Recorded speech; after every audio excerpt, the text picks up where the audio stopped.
शत्रु को हराने वाला सोम। हे सोम, तेरी मित्रता में मैं रहूं, ऐसी इच्छा मैं प्रतिदिन करता हूं, क्योंकि हे सोम, बहुत से शत्रु मुझे बार-बार कष्ट देते हैं, उन्हें तू दूर कर। छाना जाने वाला विशेष ज्ञानी सोम सब शत्रु पर आक्रमण करके उन्हें दूर करता है। हे लाल रंग के घोड़े पास में रखने वाले इंद्र, तेरे योग्य यह उत्तम आनंद है जिससे तू शत्रुओं को मारता है। इस प्रकार वीरों में ऐसा उत्साह उत्पन्न करता है कि वे उसके कारण शत्रु के विनाश के कामों को करने के लिए योग्य होते हैं। ऐसा इस सोम रस का प्रभाव है। अंगुलियों का रस निकालना। सोम की बेल को पत्थर के पाट पर रखकर पत्थरों से कूटा जाता है और अंगुलियों से दबाकर उसका रस निकाला जाता है। उसका वर्णन इस प्रकार है।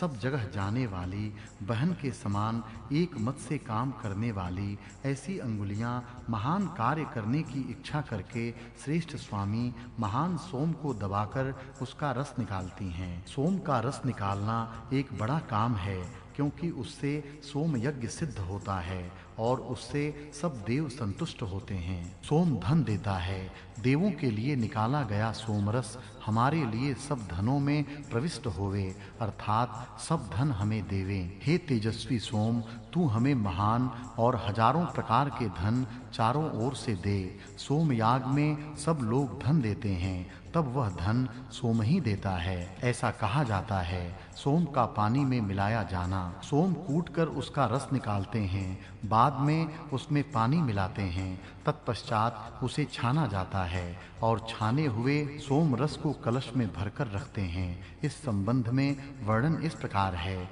जो सोम द्युलोक पर होता है वह सोम छलनी से छाना जाता है। वह नदी के लहर में टपकता है। नदी का पानी मिलाकर वह छाना जाता है। बलवान सोम को पानी में मिलाकर भेड़ के बालों की बनी छलनी से स्तोत्र बोल करके याजक छानते हैं। अन्न देने वाला पानी में मिलाया हुआ सोम कलश में छाना जाता है। इस प्रकार सोम रस को पानी में मिलाने का वर्णन है। इसके बाद वह छाना जाता है। उसका वर्णन निम्न प्रकार है। सोम का छाना जाना। हे ऋषियों के द्वारा निकाले गए सोम, जो ज्ञानी तुझे निकालते हैं, वे ऊपर के बर्तन से एक धार से नीचे के बर्तन में तुझे पहुंचाते हैं, छानते हैं। जब छलनी से हरे रंग का सोम छाना जाता है, उस समय स्थिर रहने की इच्छा करने वाला यह सोम कलश में जाकर बैठता है। हे सोम, तेरा आनंद देने वाला तथा बुरे और दुष्ट लोगों को न मिलने वाला रस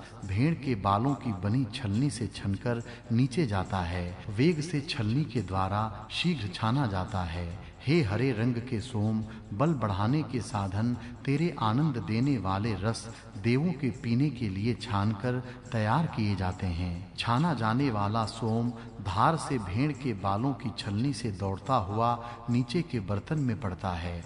इस प्रकार सोम छाना जाता है और वह छलनी भेड़ के बालों की बनी होती है। सोम में गाय का दूध मिलाना। हे सोम, तेरी वे बेगवान गायें दिव्य हैं। वे अपने दूध से कलश में पहुँचती हैं। कलश में छने हुए सोम रस में गाय का दूध मिलाया जाता है। बलवान सोमरस अपने अंदर देखता है और गाय में दूध है यह जानता है।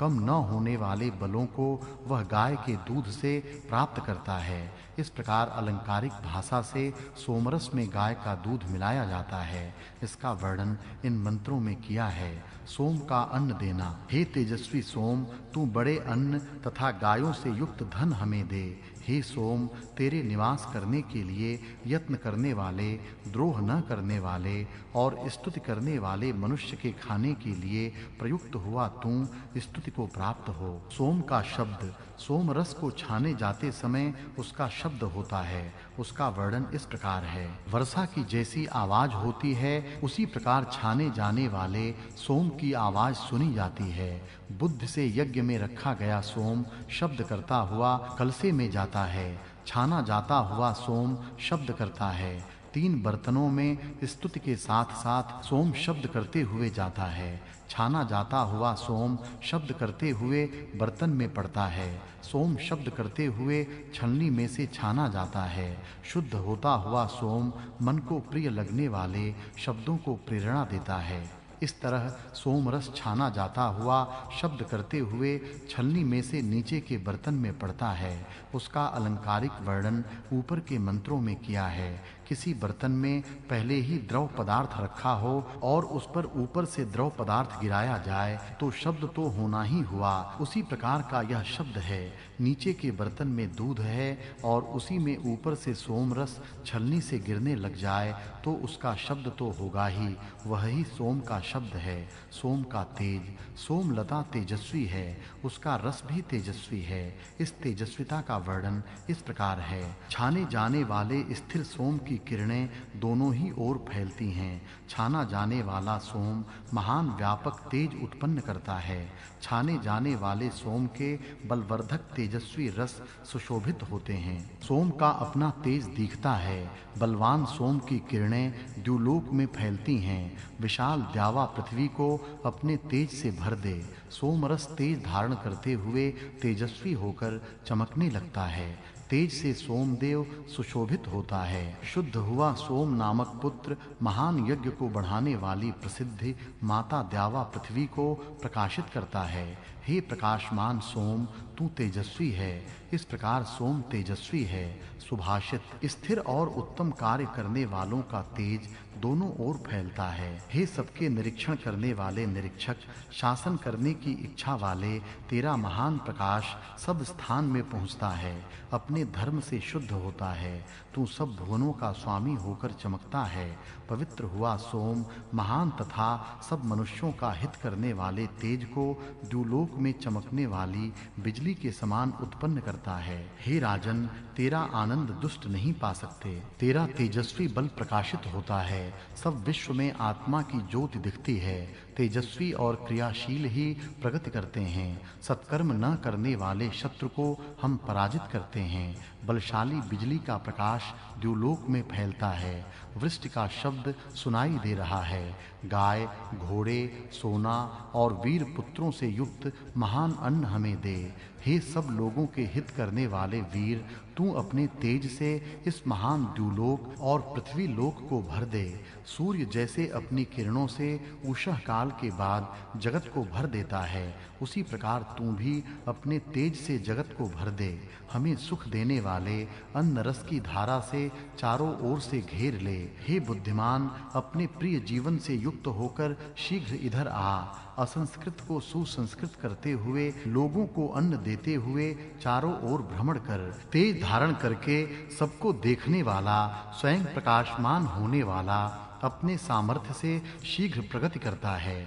तेजस्वी तथा एक जगह रहने वाली बहनें महान कार्य में स्वयं को लगाकर अपने तेजस्वी पति को भी उत्तम कार्य में प्रेरित करती हैं। अपने तेज से सब धनों में तू प्रविष्ट होकर रह। मनुष्यों का संरक्षण करने वाला, जागृत और चतुर, आगे ले चलने वाला, नए मार्ग से सबका कल्याण करने के लिए प्रकट हुआ है।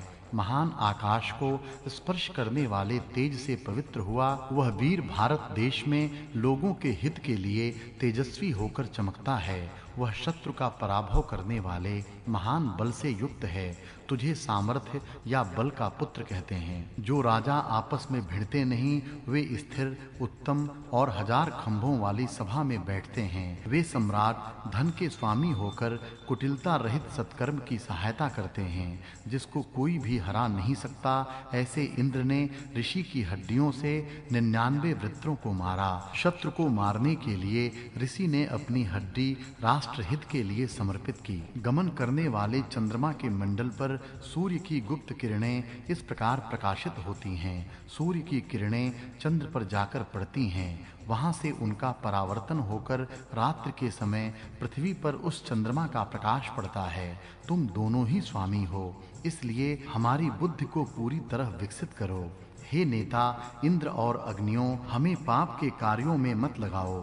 हिंसा करने में प्रवृत्त न करो तथा निंदा के कार्यों में भी मत युक्त करो। जो बलवान, कवि, प्रिय तथा न दबाया जाने वाला होता है, वह सुशोभित होता है। बुद्धि से जो हितकारक है, वह अपने गुण धर्म से उन्नत होता है। बहुत से दुष्ट शत्रु मुझे कष्ट देते हैं, उन्हें दूर कर। तू अपने तेज से चमकता है, ऐसा हम देखते हैं। विशेष निरीक्षण करने वाला अपने सब शत्रुओं को हराता है। उस ज्ञानी को सब विद्वान स्तुतियों से सुशोभित करते हैं।